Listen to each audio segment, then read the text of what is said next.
காசிக்கும் தமிழ்கூறு நல்லுலகிற்கும் இடையிலான ஆண்டாண்டு கால தொடர்பின் புதிய அவதாரம்தான் காசி தமிழ் சங்கமம். புனிதமான கார்த்திகை மாதத்தில் நடைபெறுகிற காசி தமிழ் சங்கம புனித நிகழ்வை தொடங்கி வைக்க வருகை புரிந்திருக்கும் மாண்புமிகு பாரத பிரதமர் அவர்களை தமிழ் மக்கள் சார்பாகவும் காசியிலே வாழுகிற தமிழ் மக்கள் சார்பாகவும் வருக வருக என வரவேற்கிறோம். மாண்புமிகு பாரத பிரதமர் அவர்களை வரவேற்று மாண்புமிகு உத்தரப்பிரதேச ஆளுநர் திருமதி ஆனந்திபென் பட்டேல் அவர்களையும், மாண்புமிகு உத்தரப்பிரதேச முதலமைச்சர் திரு யோகி ஆதித்யநாத் அவர்களையும், மாண்புமிகு மத்திய கல்வி அமைச்சர் திரு தர்மேந்திர பிரதான் அவர்களையும், மாண்புமிகு மத்திய தகவல் ஒளிபரப்பு மத்திய இணை அமைச்சர் திரு எல் முருகன் அவர்களையும், மாநிலங்களவை உறுப்பினர் திரு இளையராஜா அவர்களையும், மேனாள் மத்திய இணை அமைச்சர் திரு பொன் ராதாகிருஷ்ணன் அவர்களையும், காசி இந்து பல்கலைக்கழக துணைவேந்தர் திரு சுதீர் ஜெயின் அவர்களையும், சென்னை தொழில்நுட்ப கழக இயக்குனர் முனைவர் காமகோட்டி அவர்களையும், தமிழ்நாடு பாரதிய ஜனதா பார்ட்டியின் தலைவர் திரு அண்ணாமலை அவர்களையும் வருக வருக என வரவேற்கிறோம். இந்த நிகழ்வில் பங்கேற்பதற்காக வருகை புரிந்திருக்கிற ஆதீன கர்த்தர்களையும் அனைவரையும் மீண்டும் வருக வருக என வரவேற்கிறோம். மாண்புமிகு பாரத பிரதமர் அவர்களுக்கு மாண்புமிகு மத்திய கல்வி அமைச்சர் அவர்கள் தமிழ் பாரம்பரிய முறையில் அங்கவஸ்திரம் அணிவித்து நினைவு பரிசினை வழங்கி இப்போது சிறப்பிப்பார்கள்.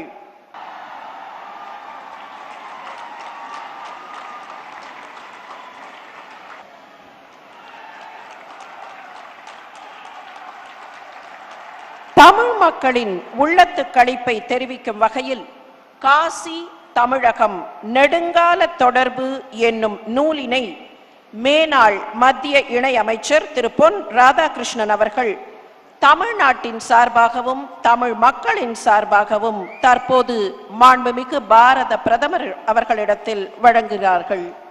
காசிக்கும் தமிழகத்திற்குமான தொடர்பில் இசைக்கு இணையற்ற பங்குண்டு. ஹிந்துஸ்தானி இசையும் கர்நாடக இசையும் ஒன்றுக்கொன்று சகோதர உறவு பூண்டவை. இங்கே மோகனம் என்றால் அங்கே பூபாலி, இங்கே சிந்து பைரவி என்றால் அங்கே பைரவி, இங்கே கேதாரம் என்றால் அங்கே நட்டபெஹாத், இங்கே தன்யாசி என்றால் அங்கே தனாஸ்ரீ. இப்போது இசையும் இசைகிற இந்த காசி தமிழ் சங்கமத்தில் உரையாற்ற வருகிறார் இசை ஞானி இளையராஜா.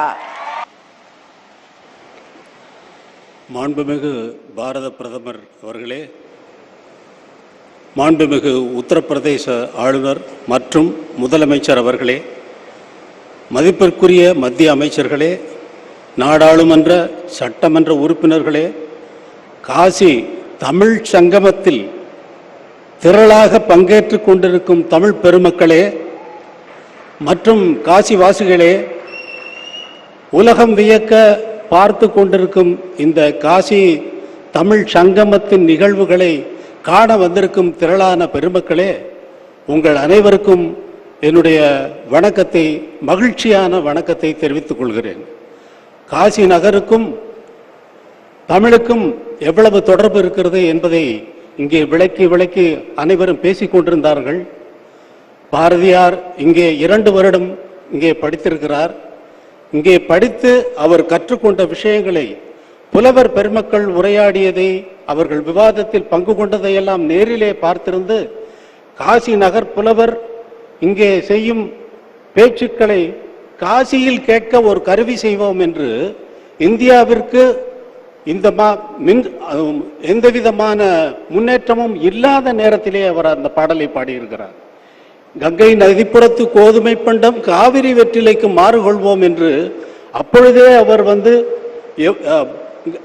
வங்கத்தில் ஓடிவரும் நீரின் மிகையால் மையத்து நாடுகளில் பயிர் செய்வோம் என்று நதிகள் இணைப்பு திட்டம் வருவதற்கு முன்பே அவன் 22 வயதில் பாடிவிட்டு போய்விட்டான். அப்படியான பாரதியார் தன்னுடைய 9 வயது முதல் 11 வயது வரை 2 ஆண்டுகள் இங்கே இருந்து பயின்று அவர் அறிவு பெற்றிருக்கிறார் என்பது மிகவும் தமிழ் பெருமக்களுக்கு மிகவும் அரிய விஷயமாகும். அதேபோல் நீங்கள் அறியாத, இதுவரை குறிப்பிடப்படாத ஒரு விஷயத்தை இங்கே சொல்ல விரும்புகிறேன். கபீர் தோஹாவளி பாடினார். 2 அடிகளிலே பாடுவது. அங்கே தமிழில் திருவள்ளுவர் திருக்குறள் என்ற நூலை இயற்றினார் 2 அடிகளில், 2 வரிகளில். தோஹாவளியில் 8 சீர்கள் அமைந்திருக்கின்றன. திருக்குறளில் 7 சீர்கள் தான். முதல் அடி 4 சீர், 2ஆம் அடி 3 சீர். இந்த நிகழ்வுகளையும் நாம் ஒப்பிட்டு பார்க்க வேண்டும். இந்த 2 அடிகளில் பாடிய கபீர்தாஸ் ஆன்மீகத்தை பற்றி பாட, திருவள்ளுவர் உலக இயல்கள் பற்றி அறத்துப்பால், பொருட்பால், காமத்துப்பால் என்று முப்பால்களாக அதை 1330 பாடல்களாக எழுதினார். இன்னொரு விஷயத்தை, யாரும் குறிப்பிடாத விஷயத்தை இங்கே சொல்லுகிறேன். முத்துசாமி தீட்சிதர் இங்கேதான் கர்நாடக சங்கீதத்தின் மாமேதை என்று போற்றக்கூடிய மும்மூர்த்திகளில் ஒருவரான முத்துசாமி தீட்சிதர் இங்கே வந்து நிறைந்து பல இடங்களில் தேசாந்திரமாக பாடிக்கொண்டு சென்றவர். கங்கை நதியில் மூழ்கி எழும்பொழுது அவர் கையிலே சரஸ்வதி தேவி வீணையை பரிசளித்திருக்கிறார். அந்த வீணை இன்னும் இருக்கிறது, அருங்காட்சியகத்திலே வைக்கப்பட்டிருக்கிறது என்பதையும் இங்கே தெரிவித்துக் கொள்கிறேன். அப்படிப்பட்ட பெருமை மிகுந்த இந்த காசி நகரிலே தமிழ் சங்கமத்தை எப்படி நடத்த வேண்டும் என்ற இந்த எண்ணம் நமது பிரதமர் அவர்களுக்கு எப்படி தோன்றியது என்பதை நான் மிகவும் வியந்து வியந்து வியந்து வியந்து கொண்டிருக்கிறேன். Modiji, I cannot express my feelings fully because the thought you have to make Tamil Sangamam in this புண்ணிய பூமி காசியிலே நடத்துவதற்கு உங்களுக்கு எப்படி இந்த ஆலோசனை வந்தது என்பதை நான் வியந்து மகிழ்கிறேன். எல்லாம் வல்ல இறைவன் உங்களுக்கு நீண்ட ஆயுளும் நிறைந்த புகழும் மென்மேலும் ஓங்குக என்று வாழ்த்தி உங்களிடமிருந்து விடைபெறுகிறேன். வணக்கம். श्री इளையராஜா जी ने भाषण दिया, उसका संक्षेप.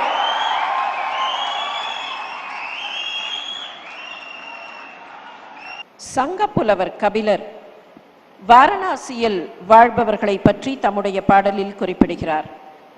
நவீன கால தமிழ் கவி சுப்பிரமணிய பாரதியாரோ காசி நகர் புலவர் பேசும் முறைதான் காஞ்சியில் கேட்பதற்கோர் கருவி செய்வோம் என்கிறார். காலகாலமாக தொடரும் கவின்மிக்க இத்தொடர்பை மீள் உருவாக்கம் செய்யும் வகையில் மாண்புமிகு பாரத பிரதமர் அவர்கள் காசி தமிழ் சங்கம கொண்டாட்டங்களை செயல்படுத்தி இருக்கிறார்கள். காசி தமிழ் சங்கமத்தினை தம்முடைய திருக்கரங்களால் தொடங்கி வைக்குமாறு பாரத பிரதமர் அவர்களை பணிவன்புடன் வேண்டுகிறோம்.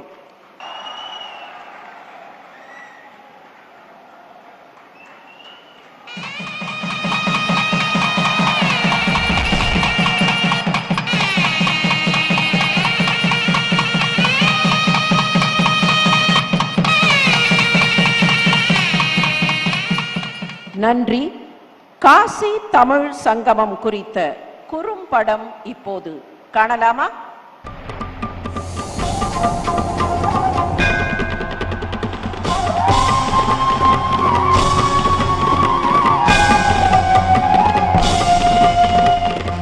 वाराणसी दुनिया का सबसे पौराणिक शहर,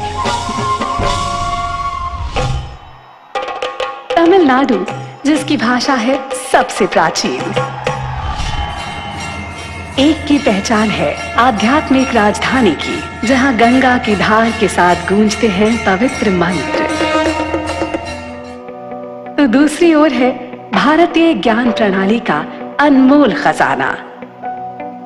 बौद्धिक, सांस्कृतिक, आध्यात्मिक और कलात्मक क्षेत्रों में दोनों ने अपने हृदय में संजो रखा है ज्ञान की विरासत को। दोनों क्षेत्रों के बीच के इस प्राचीन संबंध का साक्षी बनने जा रहा है काशी तमिल संगमम। यादम उरे यावरुम केडीर, यानी हम सभी स्थानों के लिए अपनेपन का भाव रखते हैं और सभी लोग हमारे अपने हैं। वो त्योहार जो तमिल कैलेंडर के अनुसार कार्तिकेय महीने में मनाया जा रहा है। प्रधानमंत्री नरेंद्र मोदी जी के विजन के अनुरूप शिक्षा मंत्रालय इस कार्यक्रम की पहल को दे रहा है आकार, जिसका मकसद है राष्ट्रीय शिक्षा नीति 2020 के तहत एक ऐसी पीढ़ी का निर्माण जिसमें आधुनिकता की झलक तो हो ही, साथ ही उनमें हो मजबूत जड़ें संस्कृति और लोकाचार की। और एक भारत श्रेष्ठ भारत के उद्देश्य को करना है सार्थक। संगमम में शैक्षणिक कार्यक्रम के तहत एक लंबे अनुभव के लिए तमिलनाडु से 12 ग्रुप के लगभग 2500 प्रतिनिधि काशी का दौरा कर रहे हैं। आपसी चर्चा और ज्ञान के आदान प्रदान के लिए प्रत्येक ग्रुप के विषय से संबंधित विशेष सेमिनार आयोजित किए जा रहे हैं। प्रतिनिधियों के प्रत्येक ग्रुप को अपनी यात्रा के दौरान वाराणसी, सारनाथ, प्रयागराज और अयोध्या का भ्रमण करना है। उत्सव में और भी रंग भरने के लिए हर शाम सांस्कृतिक कार्यक्रम आयोजित किए जा रहे हैं, जिनमें भरतनाट्यम जैसे प्राचीन नृत्य, तमिल लोक नृत्य जैसे कराकट्टम, पोइकल, कुथिरई और तमिल लोक संगीत शामिल हो रहे हैं। तमिलनाडु के स्वतंत्रता सेनानियों के लिए आयोजित प्रदर्शनी में त्याग और बलिदान की झलक मिल रही है। साथ ही हो रही है क्षेत्रीय फिल्मों की स्क्रीनिंग और पुस्तकों का विमोचन भी। इसके अलावा यहाँ वन डिस्ट्रिक्ट वन प्रोडक्ट के तहत सभी प्रकार के हस्तशिल्प और हथकरघा की प्रदर्शनी और उत्पादों की बिक्री के लिए स्टॉल लोगों के लिए हो रहे हैं उपलब्ध।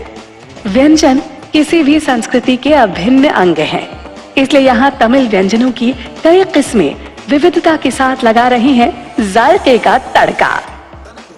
लोगों के दिलों को करीब लाने का ये उत्सव वास्तव में आजादी के अमृत महोत्सव की पेश कर रहा है झलक।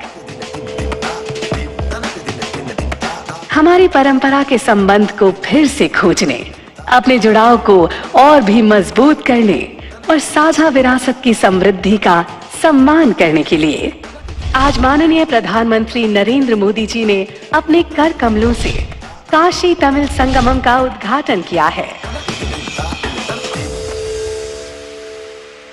யாதும் ஊரே யாவரும் கேளர் என்கிற கணியன் பூங்குன்றனாரின் வரிகளை மாண்புமிகு பாரத பிரதமர் அவர்கள் நினைவூட்டினார்கள்.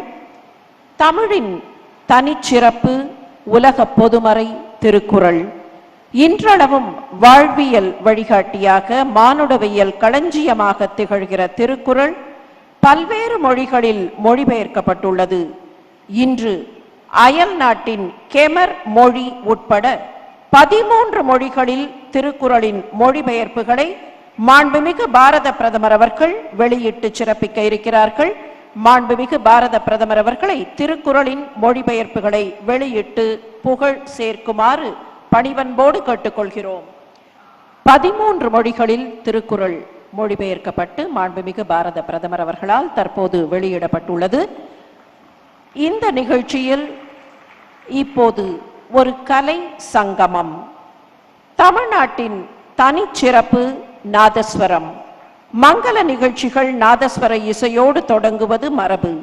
காசி விஸ்வநாதரின் அருளோடு தொடங்குகிற காசி தமிழ் சங்கமத்தின் தொடக்க விழாவிலும் மங்களநாதம் வழங்க வருகிறார்கள் காசிம் மற்றும் பாபு சகோதரர்கள். புகழ்மிக்க ஷேக் சின்ன மௌலானா அவர்களின் சீடர்களான காசிமும் பாபுவும் சின்ன மௌலானா அவர்களின் வழித்தோன்றல்களும் ஆவர். ஷேக் சின்ன மௌலானா, உஸ்தாத் பிஸ்மில்லா கான் இருவருமே பாரத சுதந்திரத்தின் வெள்ளி விழா ஆண்டில் புதுதில்லியில் தேசிய இசை வழங்க அழைக்கப்பட்டனர் என்பது தமிழ் காசி தொடர்பின் மற்றொரு சிறப்பு. விஸ்வ ஈஸ்வர என்று வேண்டுகிறார்கள் சிந்து பைரவி ராகத்தில், ரூபக தாளத்தில்.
இசையையும் தமிழையும் பிரிக்க இயலாது. இசைக்காக தனி இலக்கணம் கண்ட மொழிதான் தமிழ் மொழி. இசை, தமிழ் இந்த இரு பெரும் சிறப்புகளையும் போற்றுகிற வகையில் இப்போது வர இருக்கிறது இசை ஞானி இளையராஜா அவர்களின் சிறப்பு இசை நிகழ்ச்சி. நமச்சிவாய வாழ்க, நாதன் தாழ்வாழ்க, இமைப்பொழுதும் என் நெஞ்சில் நீங்காதான் தாழ்வாழ்க, கோகழி ஆண்ட குருமனிதன் தாழ்வாழ்க, ஆகமம் ஆகி நின்று அன்னிப்பான் தாழ்வாழ்க என்கிற மாணிக்கவாசகரின் திருவாசகத்தை பன்னாட்டு அரங்கில் தமிழின் சிறப்பாக அரங்கேற்றியவர் இசைஞானி இளையராஜா. இப்போது காசி விஸ்வநாதரின் அருளோடு இங்கே இசை வழங்க வருகிறார். குரு பிரம்மா குரு விஷ்ணு குரு தேவோ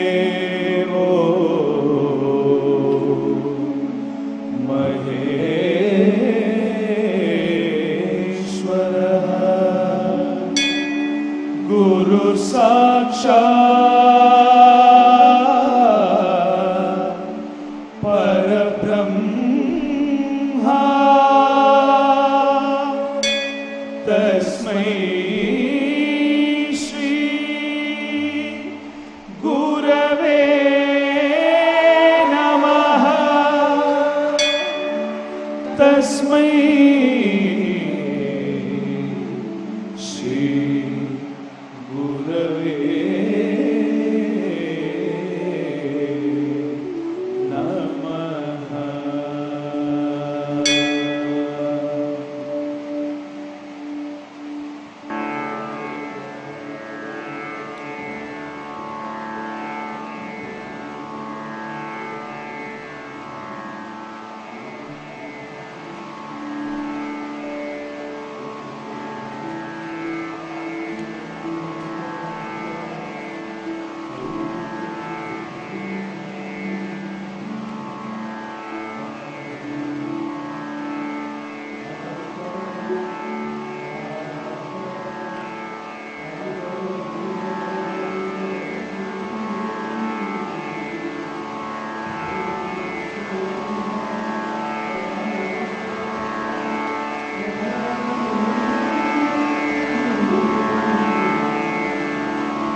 जननी जननी जगन्नी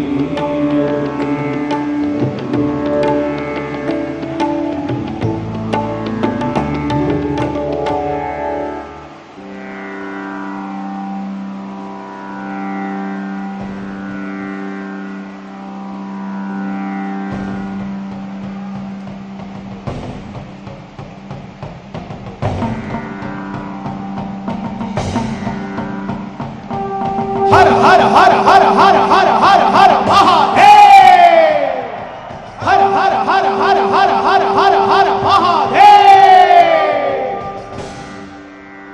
ओम भैरव रुद्राय महारुद्राय काल रुद्राय कल्पांत रुद्राय वीर रुद्राय रुद्र रुद्राय घोर रुद्राय अघोर रुद्राय मार्तांड रुद्राय अंड रुद्राय ब्रह्मांड रुद्राय चंड रुद्राय प्रचंड रुद्राय दंड रुद्राय शूर रुद्राय वीर रुद्राय भव रुद्राय भीम रुद्राय अतल रुद्राय वितल रुद्राय सुदल रुद्राय महातल रुद्राय अजातल रुद्राय तलातल रुद्राय पादाल रुद्राय नमो नमः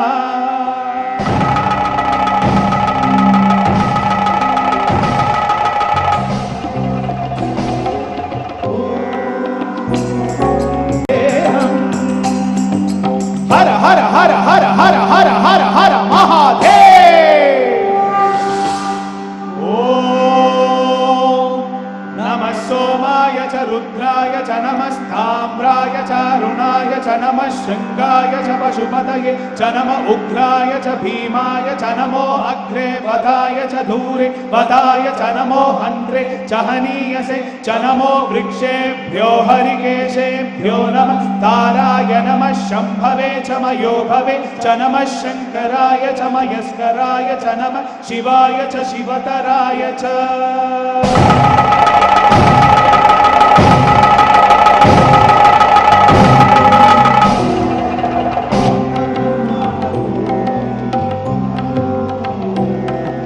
पूरणा जगत्कारणा सत्यदेव देवप्रिया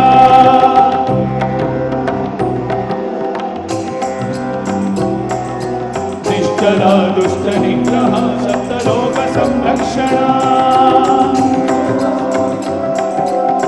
श्वेतऋषभवाहना त्रिपुरनाशनर्दना व्योमकेश महासेन जनक वंशभद्र परशुभद्र नमः ॐ शिवोऽहम् रुद्रनामं भजेऽहम्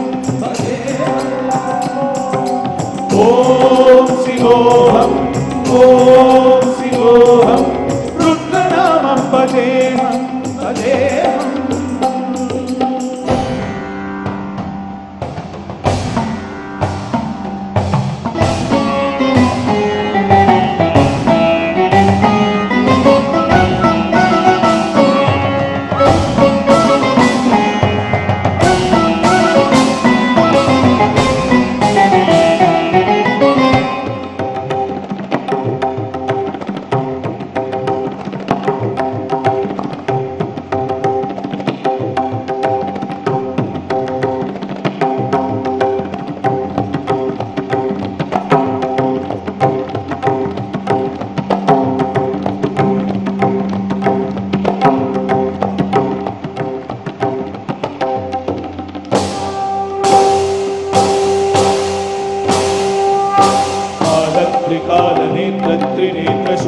त्रिशूलगात्रम्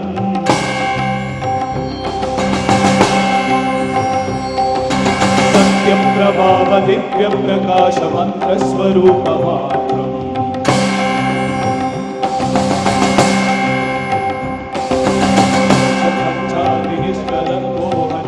सत्यपूर्णबोधहंसम् सत्यकात्मागमित्यब्रह्मोऽहं स्वप्रकाशोऽहम् संचित्रमाणमो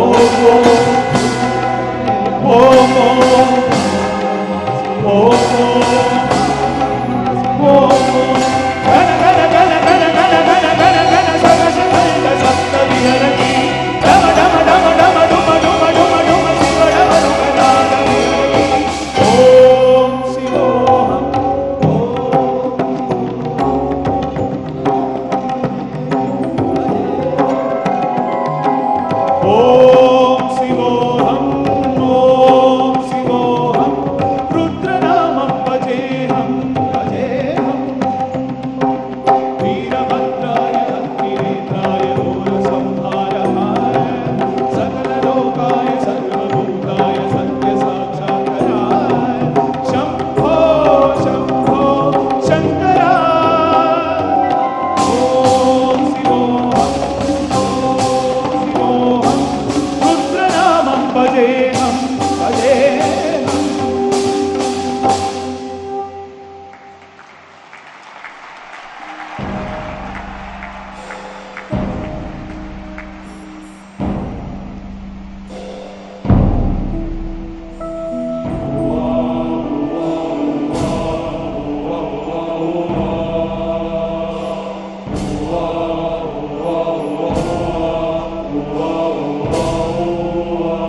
பாசம் யார் என்ன மாயம் மாயம் இவை போக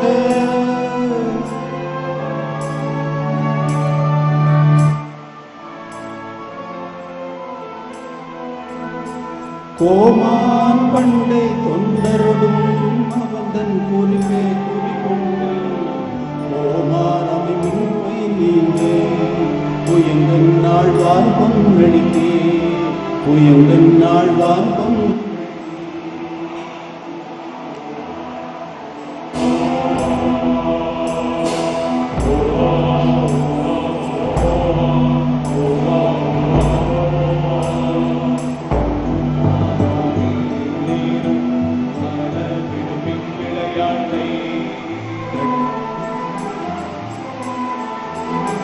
கடிசே கடியே வந்தடைந்து கடை கொண்டிருமின் திருப்பொறிப்பை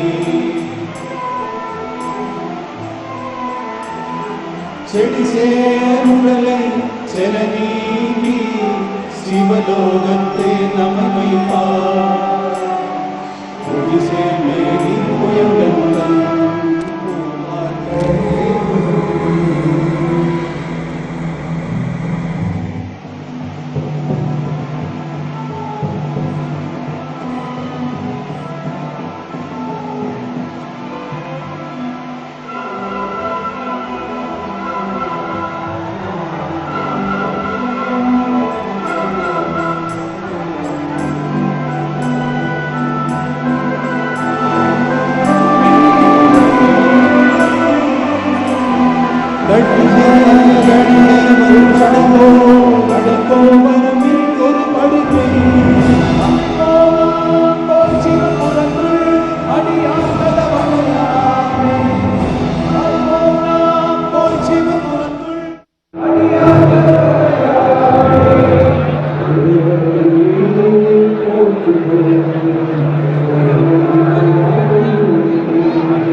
நன்றி.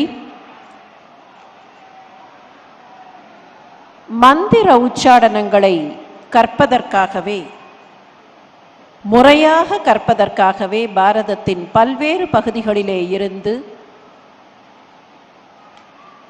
தமிழ்நாட்டின் வேதவதி நதிக்கரை காஞ்சிபுரத்திற்கும், உத்தரப்பிரதேசத்தின் கங்கை ஆற்றங்கரை காசிக்கும் பண்டிதர்கள் பலமுறை வந்ததாக பழைய வரலாறும் பதிவுகளும் தெரிவிக்கின்றன.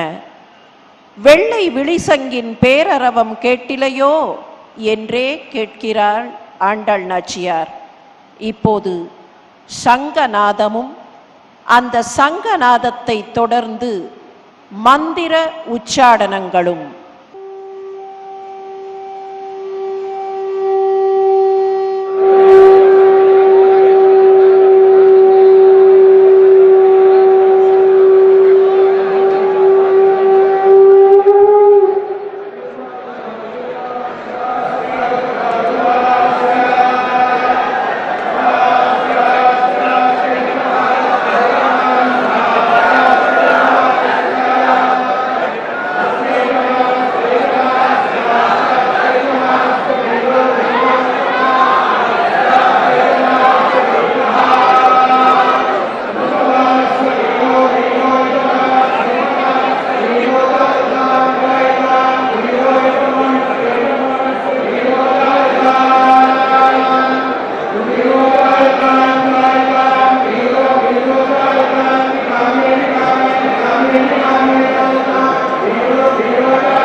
தமிழ்நாட்டின் தென் பகுதியாம் ஸ்ரீவைகுண்டத்து குமரகுருபரர் 17ஆம் நூற்றாண்டில் காசியில் சகல மரியாதைகளுடன் புகழ் பெற்றமையை வரலாறு போற்றுகிறது. இன்று 2022ஆம் ஆண்டிலும் தமிழையும் தமிழ் மக்களையும் சகல மரியாதைகளுடன் காசிக்கு வரச் செய்து வரலாறு படைத்திருக்கிறார் மாண்புமிகு பாரத பிரதமர் அவர்கள். காசி தமிழ் சங்கமம் என்கிற இந்த இணையற்ற நிகழ்ச்சியில் விழா பேருரை ஆற்றிச் சிறப்பிக்குமாறு மாண்புமிகு பாரத பிரதமர் அவர்களை பணிவன்போடு வேண்டுகிறோம். हर हर महादेव। वणक्कम काशी, वणक्कम तमिलनाडु।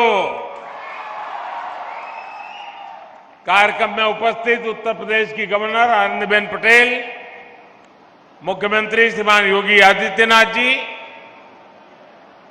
केंद्रीय कैबिनेट में मेरे सहयोगी श्री धर्मेंद्र प्रधान जी, श्री एल मुरुगन जी, पूर्व केंद्रीय मंत्री पोन राधाकृष्णन जी, विश्व प्रसिद्ध संगीतकार और राज्यसभा के सदस्य इलैया राजा जी, बीएचयू के vice chancellor Sudhir Jain, IIT Madras के डायरेक्टर प्रोफेसर कामकोटी जी, अन्य सभी महानुभाव और तमिलनाडु से मेरी काशी में पधारे सभी मेरे सम्मानित अतिथिगण, देवी और सज्जनों, विश्व के सबसे प्राचीन जीवन शहर काशी की पावन धरती पर आप सभी को देखकर आज मन बहुत ही प्रसन्न हो गया, बहुत ही अच्छा लग रहा है।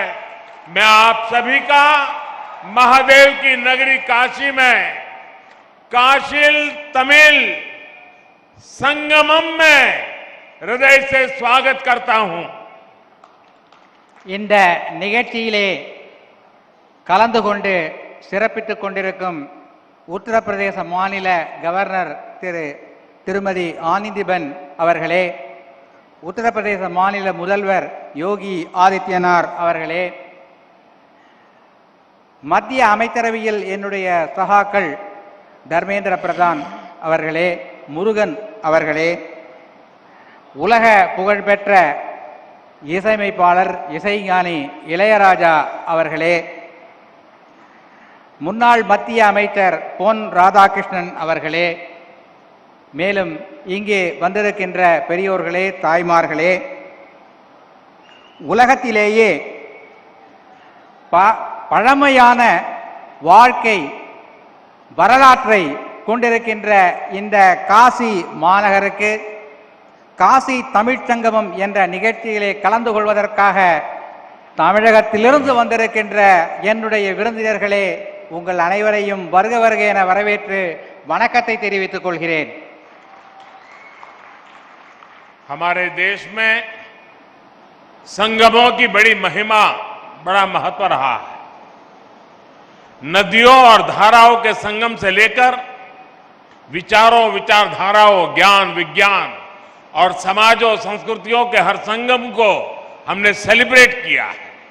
ये सेलिब्रेशन वास्तव में भारत की विविधताओं और विशेषताओं का सेलिब्रेशन है और इसलिए काशिल तमिल संगमम अपने आप में विशेष है, अद्वितीय है। நம்முடைய இந்திய திருநாட்டில் சங்கம திருவிழாக்கள், சங்கமங்கள் எப்போதுமே மிக சிறப்பாக கொண்டாடப்படுகின்றன. அது நதிகளின் சங்கமமாக இருக்கட்டும், கொள்கைகள் எண்ணங்களின் சங்கமமாக இருக்கட்டும், ஞானம் விஞ்ஞானம் போன்றவற்றின் சங்கமமாக இருக்கட்டும், சமூகம் கலாச்சாரம் இவற்றின் சங்கமமாக இருக்கட்டும், சங்கமம் ஒவ்வொன்றையும் நாம் ஒரு விழாவாக கொண்டாடி வருகிறோம். இந்த நாடு பல வேற்றுமைகள், சிறப்புகள் கொண்ட ஒரு நாடு. அதை கொண்டாடவே இப்படிப்பட்ட ஒரு சங்கம திருவிழா காசி தமிழ் சங்கமம் தன்னுடைய இந்த விளையாட்டு விழா நிகழ்ச்சிகளிலே ஒரு தனித்துவம், சிறப்பு கொண்டிருக்கிறது. आज हमारे सामने एक और पूरे भारत को अपने आप में समेटे हमारी सांस्कृतिक राजधानी काशी है, तो दूसरी ओर भारत की प्राचीनता और गौरव का केंद्र हमारा तमिलनाडु और तमिल संस्कृति है।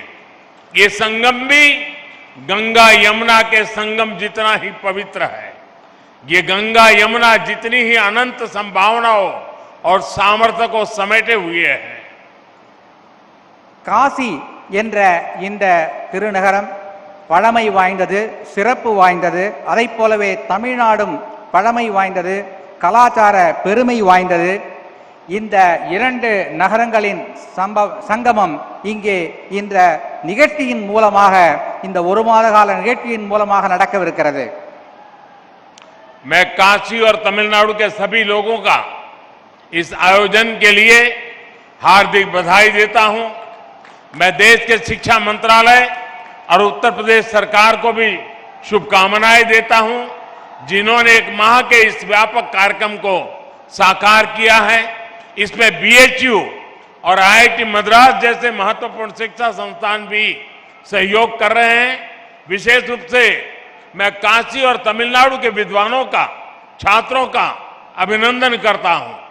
காசியில் உள்ள மக்களுக்கும் தமிழ்நாட்டு மக்களுக்கும் நான் என்னுடைய நன்றியை தெரிவித்துக் கொள்கிறேன். நாட்டின் கல்வி அமைச்சகம், உத்தரப்பிரதேசத்தின் மாநில அரசு இரண்டும் இணைந்து இந்த விழாவுக்கான ஏற்பாடுகளை செய்திருக்கிறது. பனாரஸ் இந்து யூனிவர்சிட்டி, ஐஐடி மெட்ராஸ் இரண்டும் இணைந்து ஏற்பாடுகளை கவனித்திருக்கிறது. குறிப்பாக தமிழ்நாட்டின் வித்வான்களுக்கு நான் என்னுடைய நன்றியை தெரிவித்துக் கொள்கிறேன். साथियों, हमारे यहां ऋषियों ने कहा है, एको अहम बहुश्याम, अर्थात एक ही चेतना अलग अलग रूपों में प्रकट होती है। काशी और तमिलनाडु के कॉन्टेक्स्ट में इस फिलॉसफी को हम साक्षात देख सकते हैं। நண்பர்களே, நம் நாட்டில் ஒரு கொள்கை உள்ளது. ஏகோ அகம் பகுஷ்யாம் என்பது அந்த கொள்கை. அதாவது ஒரே உண்மை, ஆனால் அது பல ரூபங்களில் வெளிப்படுகிறது என்பதாகும். காசியும் தமிழ்நாடும் இந்த விஷயத்தில் ஒன்றிணைந்து இருக்கிறது என்பது என்னுடைய எண்ணம். काशी और तमिलनाडु दोनों ही संस्कृति और सभ्यता के टाइमलेस सेंटर्स हैं। दोनों क्षेत्र संस्कृत और तमिल जैसी विश्व की सबसे प्राचीन भाषाओं के केंद्र है। काशी में बाबा विश्वनाथ है, तो तमिलनाडु में भगवान रामेश्वरम का आशीर्वाद है। काशी और तमिलनाडु दोनों शिवमय है, दोनों शक्तिमय है। एक स्वयं में काशी है, तो तमिलनाडु में दक्षिण काशी है। काशी कांची के रूप में दोनों की सप्तपुरियों में अपनी महत्ता है। காசியும் தமிழ்நாடும் இரண்டுமே தன்னுடைய கலாச்சாரத்தில் சிறந்து விளங்குகிறது.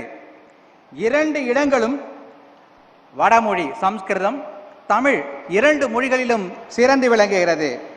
காசியினுடைய பாபா விஸ்வநாத்தும் ராமேஸ்வரத்தினுடைய ராமேஸ்வரரும் பெருமை சேர்க்கிறார்கள்.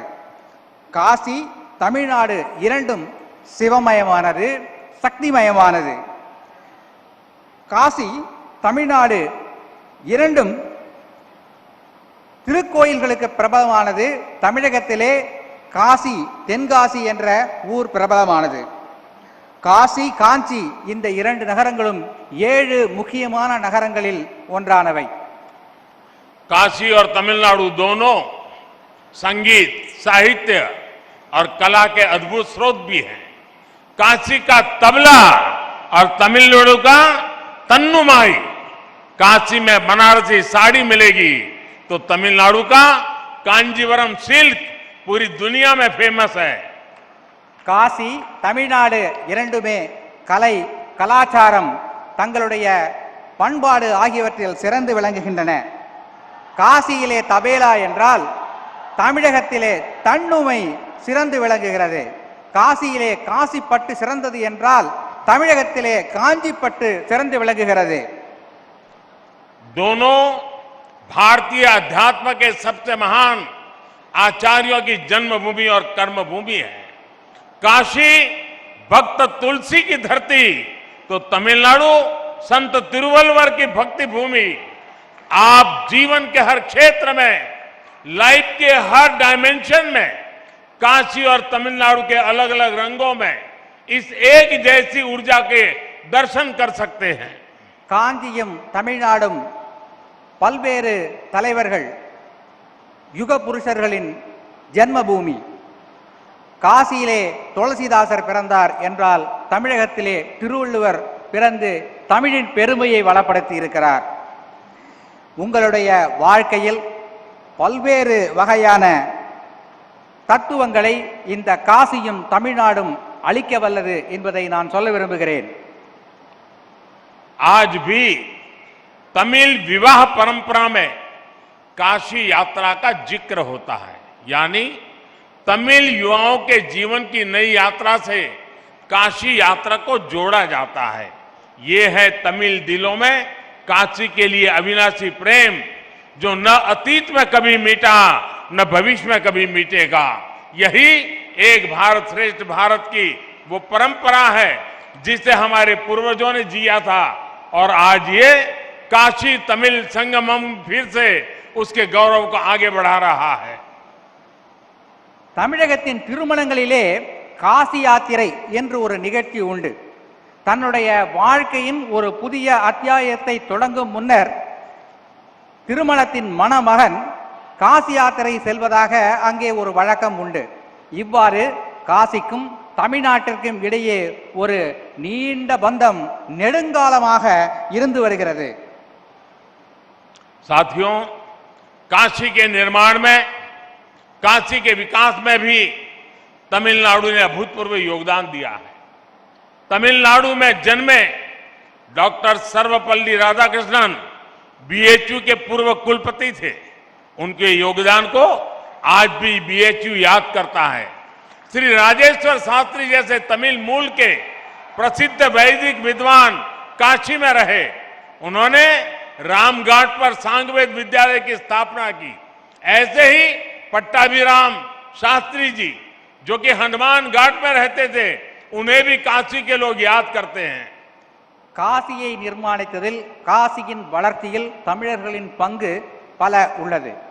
எடுத்துக்காட்டாக சர்வப்பள்ளி ராதாகிருஷ்ணன் அவர்கள் பனாரஸ் இந்து யூனிவர்சிட்டியின் வளர்ச்சிக்கு பெரும் பங்காற்றியுள்ளார். இதனை இன்றும் பனாரஸ் இந்து யூனிவர்சிட்டி நினைத்து பார்க்கிறது. இவர் மட்டுமல்ல, ராஜேஸ்வர் சாஸ்திரி என்பவர் ராம்காட் பகுதியில் ஒரு சாமவேத பாடசாலை நிறுவி இங்கே வேதம் வளர துணை புரிந்திருக்கிறார். மேலும் பட்டாபிராம் சாஸ்திரி என்பவர் ஹனுமான்காட் பகுதியில் வாழ்ந்து அங்கே ஒரு திருக்கோவிலையும் நிர்மாணித்திருக்கிறார். आप काशी भ्रमण करेंगे तो देखेंगे कि हरिश्चंद्र घाट पर काशी काम कोटीश्वर पंचायतन मंदिर है, जो कि एक तमिलियन मंदिर है। केदार घाट पर भी 200 वर्ष पुराना कुमार स्वामी मठ है तथा मार्कंडेय आश्रम है। यहाँ हनुमान घाट और केदार घाट के आसपास बड़ी संख्या में तमिलनाडु के लोग रहते हैं, जिन्होंने पीढ़ियों से काशी के लिए अभूतपूर्व योगदान दिए हैं। இங்கே நீங்கள் காசி நகரை சுற்றி பார்க்கவிருக்கிறீர்கள். ஹரிச்சந்திர காட் என்கின்ற அந்த படித்துறைக்கு அருகிலே காசி காமகோட்டீஸ்வர் பஞ்சாயத்தன் திருக்கோயில் அமைந்திருக்கிறது.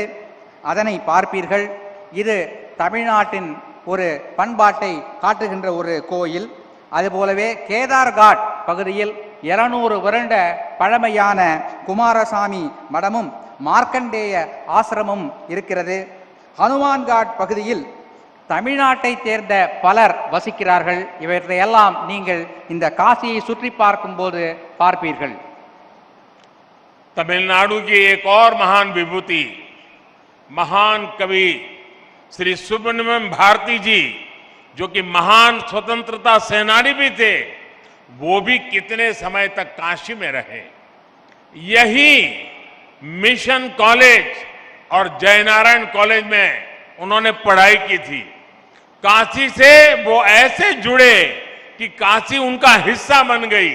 कहते हैं कि अपनी पॉपुलर मूछें भी उन्होंने यही रखी थी।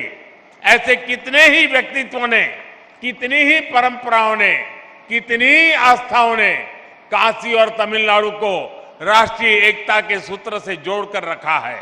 अब बीएचयू ने सुब्रमण्यम भारती के नाम से चेयर की स्थापना करके अपना गौरव और बढ़ाया है। தமிழ்நாட்டைச் சேர்ந்த மற்றொரு மிகவும் முக்கியமான நபர் மகாகவி சுப்பிரமணிய பாரதியார் இங்கே காசியிலே வாழ்ந்திருக்கிறார்.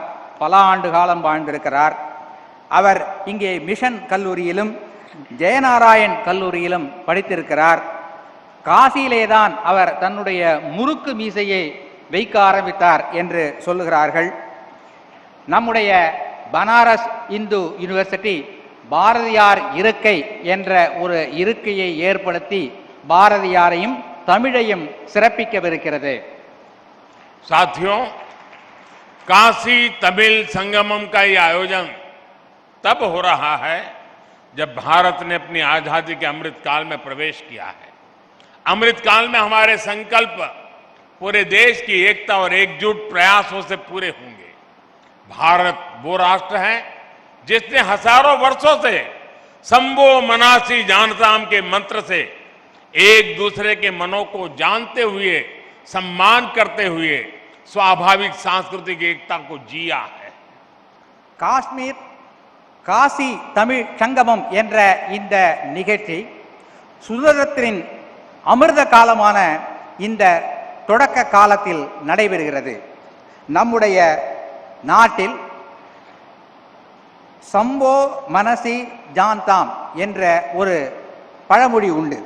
இதன் பொருள் என்னவென்றால், ஒருவருக்கொருவர் மனதை புரிந்து கொண்டு நடக்க வேண்டும் என்பதுதான் இந்த காசி தமிழ்ச்சங்கமம் நிகழ்ச்சி இதைத்தான் வெளிப்படுத்துகிறது. हमारे देश में सुबह उठकर सौराष्ट्र सोमनाथम से लेकर सेतु बंधे तु रामेशम तक 12 ज्योतिर्लिंगों के स्मरण की परंपरा है। हम देश की आध्यात्मिक एकता को याद करके हमारा दिन शुरू करते हैं। हम स्नान करते समय, पूजा करते समय भी मंत्र पढ़ते हैं, गंगे च यमुने चैव गोदावरी सरस्वती नर्मदे सिंधु कावेरी जले अस्मिन् सन्निधिम कुरु।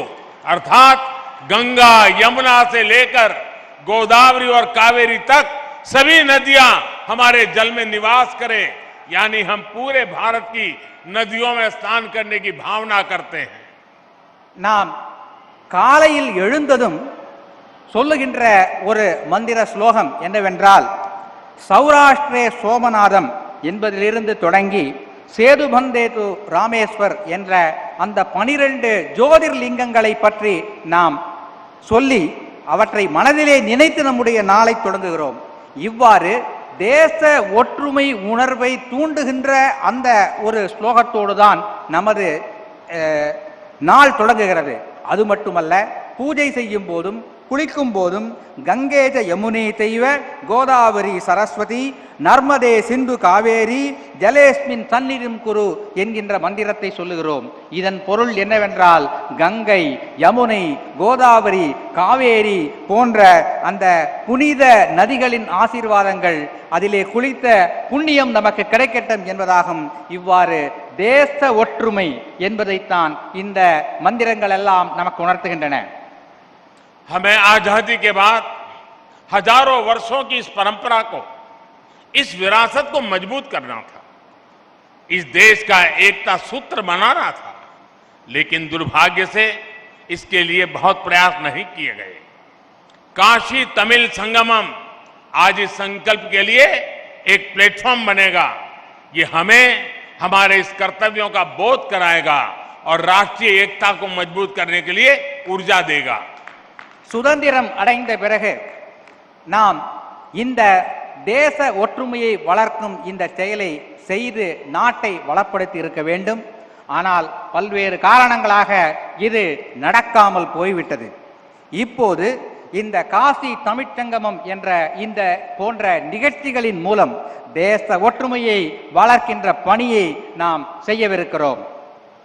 साथियों, भारत का स्वरूप क्या है, शरीर क्या है, ये विष्णु पुराण का एक श्लोक हमें बताता है, जो कहता है उत्तरम यत् समुद्रस्य हिमाद्रश्चैव दक्षिणम वर्षम तद भारतम नाम भारतीयत्र संतति ही, अर्थात भारत वो जो हिमालय से हिंद महासागर तक की सभी विविधताओं और विशेषताओं को समेटे हुए हैं और उसकी हर संतान भारतीय है। நம்முடைய நாடு என்றால் என்ன, இதனுடைய இந்த பரப்பு, உடல், சரீரம் என்பது என்ன என்பதை பற்றி விஷ்ணு புராணத்தில் ஒரு ஸ்லோகம் உள்ளது. இந்த ஸ்லோகம் சொல்கின்ற கருத்து என்னவென்றால், வடக்கே இமாலயத்திலிருந்து தெற்கிலே குமரி வரை இந்த நாடு நம்முடைய ஒற்றுமைகள், வேற்றுமைகள் இவற்றோடு பலமாக விளங்குகின்ற ஒரு நாடு என்று சொல்லுகிறது. भारत की इन जड़ों को, इन रूट्स को अगर हमें अनुभव करना है तो हम देख सकते हैं कि उत्तर और दक्षिण हजारों किलोमीटर दूर होते हुए भी कितने करीब है। संगम तमिल साहित्य में हजारों मील दूर बहती गंगा का गौरव गान किया गया था। तमिल ग्रंथ कलितोगे में वाराणसी के लोगों की प्रशंसा की गई है। हमारे पूर्वजों ने तिरुपुगल के जरिए भगवान मुरुगा और काशी की महिमा एक साथ गाई थी। दक्षिण का काशी कहे जाने वाले तेन काशी की स्थापना की थी। இந்திய திருநாட்டின் இந்த மூலங்களை, வேர்களை நாம் பாதுகாக்க வேண்டும். இந்த போன்ற சங்கமம் நிகழ்ச்சிகளால் தான் இதனை பாதுகாக்க முடியும். தமிழின் சங்க இலக்கியத்தில் பல்வேறு காசியை பற்றிய செய்திகள் கிடைக்கின்றன. கலித்தொகையில் செய்திகள் கிடைக்கின்றன. திருப்புகழில் காசியை பற்றியும் முருகனை பற்றியும் பாடப்பட்ட பாடல்கள் கிடைக்கின்றன. தமிழகத்திலே தென்காசி என்ற ஒரு ஊர் இருக்கிறது என்பது உங்களுக்கெல்லாம் தெரியும். साथियों, ये भौतिक दूरियां और ये भाषा भेद को तोड़ने वाला अपनत्व ही था जो स्वामी कुमार गुरु पर तमिलनाडु से काशी आए और इसे अपनी कर्मभूमि बनाया था। धर्मापुरम आधीनम के स्वामी कुमार गुरु पर ने यहां केदार घाट पर केदारेश्वर मंदिर का निर्माण कराया था। बाद में उनके शिष्यों ने तंजावुर जिले में कावेरी नदी के किनारे काशी विश्वनाथ मंदिर की स्थापना की थी। பரப்பளவின் அடிப்படையிலான இந்த தூரம் எப்படி குறுகிவிட்டது என்பதை இங்கே பார்க்கிறீர்கள் அல்லவா?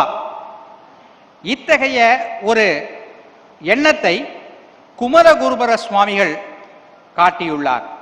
அவர் தமிழகத்திலிருந்து இங்கே வந்து கேதார்காட் பகுதியில் ஒரு மடத்தை நிறுவி தமிழையும் பாரதத்தின் ஒற்றுமையையும் நிலைநாட்டினார். பிறகு தமிழ்நாட்டிற்கு சென்று தஞ்சாவூர் மாவட்டத்தில் காசி விஸ்வநாதர் கோயில் ஒன்றையும் நிர்மாணித்தார். मनोन्मणियम सुंदर नारजी ने तमिलनाडु के राज्य गीत तमिल ताई वार्तु को लिखा है। कहा जाता है कि उनके गुरु कोडगा नल्लूर सुंदरर स्वामीगल जी ने काशी के मणिकर्णिका घाट पर काफी समय बिताया था। खुद मनोन्मणियम सुंदर नारजी पर भी काशी का बहुत प्रभाव था। तमिलनाडु में जन्म लेने वाले रामानुजाचार्य जैसे संत भी हजारों मील चलकर काशी से कश्मीर तक की यात्रा करते थे। आज भी उनके ज्ञान को प्रमाण माना जाता है। மனோன்மணியம் சுந்தரனார் அவருடைய குருநாதர். மனோன்மணியம் சுந்தரனார் தமிழ்த்தாய் வாழ்த்தினை எழுதியவர். அவருடைய குருநாதர் கோடகநல்லூர் சுந்தர சுவாமிகள் என்று அழைக்கப்படுபவர். இங்கே மணிகர்ணிகா காட் என்கின்ற அந்த படித்துறை அருகிலே வந்து சில காலம் வாழ்ந்து அங்கே ஒரு திருக்கோவிலையும் அமைத்திருக்கிறார். श्री राजगोपालाचार्य जी की लिखी रामायण और महाभारत से दक्षिण से उत्तर तक पूरा देश आज भी इंस्पिरेशन लेता है। मुझे याद है मेरे एक टीचर ने मुझे कहा था कि तुमने रामायण और महाभारत तो पढ़ ली होगी, लेकिन अगर इसे गहराई से समझना है तो जब भी तुम्हें मौका मिले तुम राजा जी ने जो रामायण और महाभारत लिखेंगे वो पढ़ोगे तो तुम्हें कुछ समझ आएगा। मेरा अनुभव है रामानुजाचार्य और शंकराचार्य से लेकर राजा जी और सर्वपल्ली राधाकृष्णन जी तक दक्षिण के विद्वानों ने भारतीय दर्शन को समझे बिना हम भारत को नहीं जान सकते। ये महापुरुष है, उनको हमें समझना होगा। தமிழகத்தின் சக்கரவர்த்தி ராஜகோபாலாச்சாரியார் அவர்கள் ராமாயணத்தையும் மகாபாரதத்தையும் எழுதியிருக்கிறார். என்னுடைய ஆசிரியர் எங்களிடத்திலே சொன்னார், நீ ராமாயணத்தையும் மகாபாரதத்தையும் படித்திருக்கலாம், ஆனால் சக்கரவர்த்தி ராஜகோபாலாச்சாரியார் எழுதிய இந்த இரு காவியங்களையும் நீ படிக்கவில்லை என்றால் அது முழுமை பெறாது என்று அவர் சொன்னார். என்னுடைய அனுபவத்தில் ராமானுஜாச்சாரியார், சங்கராச்சாரியார் ஆகியோர் தென்னகத்திலிருந்து வட இந்தியா வந்து காசி காஷ்மீர் முதல் சென்று இங்கே ஒரு ஒற்றுமை உணர்வை ஏற்படுத்தி இருக்கிறார்கள். அந்த ஒற்றுமை உணர்வை நாம் பாதுகாத்து வளர்த்திட வேண்டும். साथियों, आज भारत ने अपनी विरासत पर गर्व का पंच प्राण सामने रखा है। दुनिया में किसी भी देश के पास कोई प्राचीन विरासत होती है तो वो देश उस पर गर्व करता है, उसे गर्व से दुनिया के सामने प्रमोट करता है। हम इजिप्ट के पिरामिड से लेकर इटली के कोलोसियम और पीसा की मीनार तक ऐसे कितने ही उदाहरण देख सकते हैं। பாரதத்தின் பழம் பெருமையை, பழைய கால வளர்ச்சியை நாம் இன்று பார்க்கிறோம். உலகத்தில் உள்ள பல நாடுகள் தங்களிடம் உள்ள பழமையான சில செய்திகளை உலகிற்கு வெளிச்சம் போட்டு காட்டுகின்றன. எடுத்துக்காட்டாக எகிப்தில் உள்ள பிரமிடுகள், இத்தாலியில் உள்ள கொலோசியம் போன்றவை. இவற்றையெல்லாம் உலகிற்கு எடுத்து அவர்கள் சொல்லுகிறார்கள். हमारे पास भी दुनिया की सबसे प्राचीन भाषा तमिल है। आज तक ये भाषा उतनी ही पॉपुलर है, उतनी ही लाइव है। दुनिया में लोगों को पता चलता है कि विश्व की ओल्डेस्ट लैंग्वेज भारत में है तो उन्हें आश्चर्य होता है, लेकिन हम उसके गौरवगान में पीछे रहते हैं। இந்தியாவிலும் நம்முடைய திருநாட்டிலும் பழமையான ஒரு விஷயம் உள்ளது. அது என்னவென்றால் தமிழ் மொழி. இந்த தமிழ் மொழியின் பழம் பெருமையை நாம் உலகிற்கு எடுத்து சொல்ல வேண்டும். இந்தியாவிலே இப்படிப்பட்ட ஒரு பழமையான மொழி இருக்கிறது என்பதை கேட்டு உலக மக்கள் மிகவும் ஆச்சரியமடைகிறார்கள். அந்த மொழியை நாம் கௌரவம் தந்து வளர்க்க வேண்டும், பாராட்ட வேண்டும். ये हम 130 करोड़ देशवासियों की जिम्मेदारी है कि हमें तमिल की इस विरासत को बचाना भी है, उसे समृद्ध भी करना है। अगर हम तमिल को भुलाएंगे तो भी देश का नुकसान होगा और तमिल को बंधनों में बांध कर रखेंगे तो भी इसका नुकसान है। हमें याद रखना है, हम भाषा भेद को दूर करें, भावनात्मक एकता कायम करें। இந்திய திருநாட்டின் 130 கோடி மக்களின் கடமை தமிழ் மொழியை காக்க வேண்டும். நாம் தமிழ் மொழியை காக்க தவறினால் நம் நாட்டிற்கு நஷ்டம் ஏற்படும். அவ்வாறு தமிழ் மொழியை காக்க தவறினால் தமிழ் மொழிக்கும் நஷ்டம் ஏற்படும். எனவே நம் இடையே உள்ள மொழி பேதங்களை எல்லாம் தவிர்த்து தமிழ் மொழி போன்ற பழமையான மொழியை நாம் பாதுகாத்து வளர்த்திட வேண்டும். साथियों, काशील तमिल संगमम मैं मानता हूं ये शब्दों से ज्यादा अनुभव का विषय है। अपनी इस काशी यात्रा के दौरान आप उनकी मेमोरी से जुड़ने वाले हैं तो आपके जीवन की पूंजी बन जाएंगे। मेरे काशीवासी आपके सत्कार में कोई कमी नहीं छोड़ेंगे। நண்பர்களே, இந்த காசி தமிழ்ச்சங்கம் என்பது நான் நினைக்கிறேன் வார்த்தைகளால் சொல்லிவிட முடியாத ஒரு அனுபவமாக உங்களுக்கு இருக்கும். இந்த அனுபவங்களையும் நினைவுகளையும் சுமந்து கொண்டு நீங்கள் உங்களுடைய ஊருக்கு திரும்பிச் செல்வீர்கள் என்று நான் உறுதியாக நம்புகிறேன். அத்தகைய எண்ணத்தை நினைவினை இந்த காசி நகரத்து மக்கள் உங்களுக்கு அளிப்பார்கள் என்ற உறுதியான நம்பிக்கை எனக்கு இருக்கிறது. मैं चाहता हूं तमिलनाडु और दक्षिण के दूसरे राज्यों में भी इस तरह के आयोजन हो, देश के दूसरे हिस्सों से लोग वहां जाएं, भारत को जिए, भारत को जाने। मेरी कामना है काशी तमिल संगमम, इससे जो अमृत निकले उसे युवा के लिए रिसर्च और अनुसंधान के जरिए आगे बढ़ाएं। ये बीज आगे राष्ट्रीय एकता का वटवृक्ष बने। राष्ट्र हित ही हमारा हित है। नाट्य नलने नमद नलन, ये मंत्र हमारे देशवासी का जीवन मंत्र बनना चाहिए। इसी भावना के साथ आप सभी को एक बार फिर ढेरों शुभकामनाएं। இந்த காசி தமிழ் சங்கமம் நிகழ்ச்சி போல பல மாநிலங்களிலிருந்தும் மக்கள் இங்கே வர வேண்டும். இங்கிருந்தும் தமிழ்நாட்டிற்கு பிற மாநிலங்களுக்கு மக்கள் செல்ல வேண்டும். ஒற்றுமை உணர்வு வளர வேண்டும். நாட்டு நலனே நமது நலன் என்பதை நாம் மனதிலே இருத்தி செயல்பட வேண்டும் என்று கூறிக்கொண்டு भारत माता की, भारत माता की, भारत माता की। धन्यवाद। वणक्कम। வாழ்கொண்டு சாயாத தலையங்கள் தலையங்கள் யாழ்கண்டு சாயும் சிவசங்கரா, வேல்கண்டு சாயாத படையங்கள் படையங்கள் யாழ்கண்டு சாயும் சிவசங்கரா. சிவய நமய நம சிவம சிவய நமய நம சி நம சிவய. குழப்பு வழியன்ன கவிடுபடு பத்தல் விளக்கு அழலுருவின் விசிபுரு பச்சை எய்யா இளஞ்சூர் செய்யோ நவ்வயிற்று ஐதுமயரொழுகி தோற்றம் போல கொள்ளம். உங்கள் இதயங்களின் எண்ணமாய், உங்கள் பதிவுகளின் வண்ணமாய் தாமிரா வெப் டிவி. உங்கள் பதிவு நிரந்தர பதிவு.